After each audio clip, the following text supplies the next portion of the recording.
why are you going to self-love? What is self-love? Well, I think that caring for oneself is important.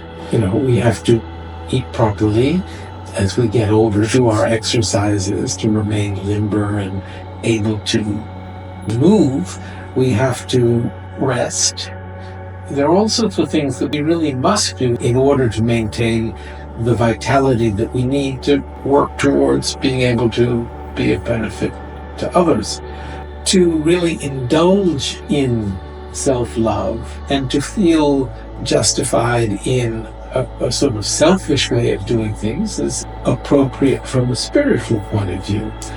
I was at a conference once where we were discussing compassion, and there was a fellow Buddhist monk who was talking about the importance of having compassion towards oneself. Our understanding of the definition of compassion is that it is the wish to remove the suffering of others.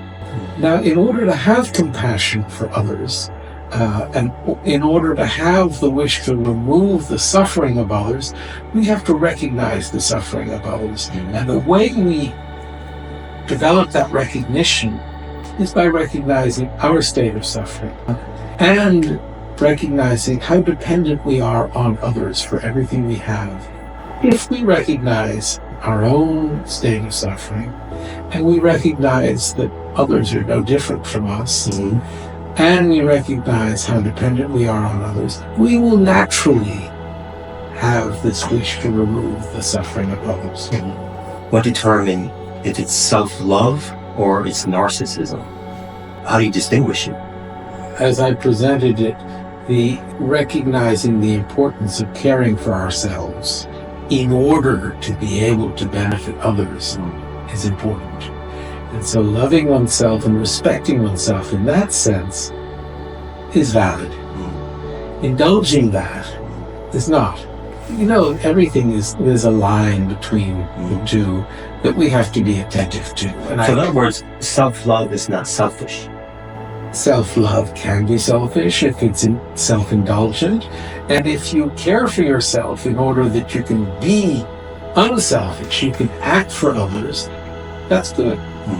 Once heard His Holiness Dalai Lama say, it's important to be wisely selfish, not foolishly selfish.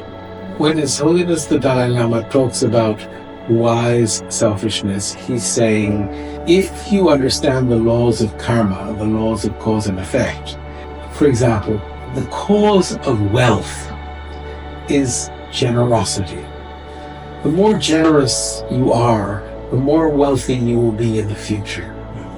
And so to act generously now could be considered like an intelligently selfish act. Right. That makes sense. It benefits yourself and others and oneself.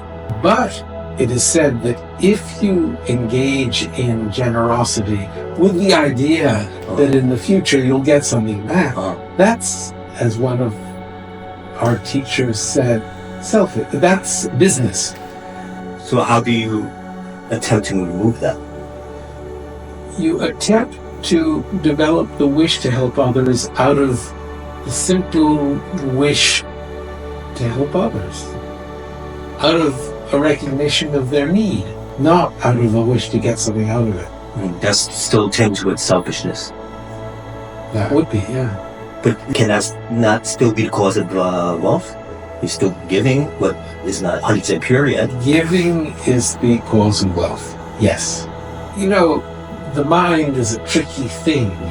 When we engage in generosity, there are all sorts of motives that are tickling us in different ways, and still make an attempt to cut through those and give because the person is in need.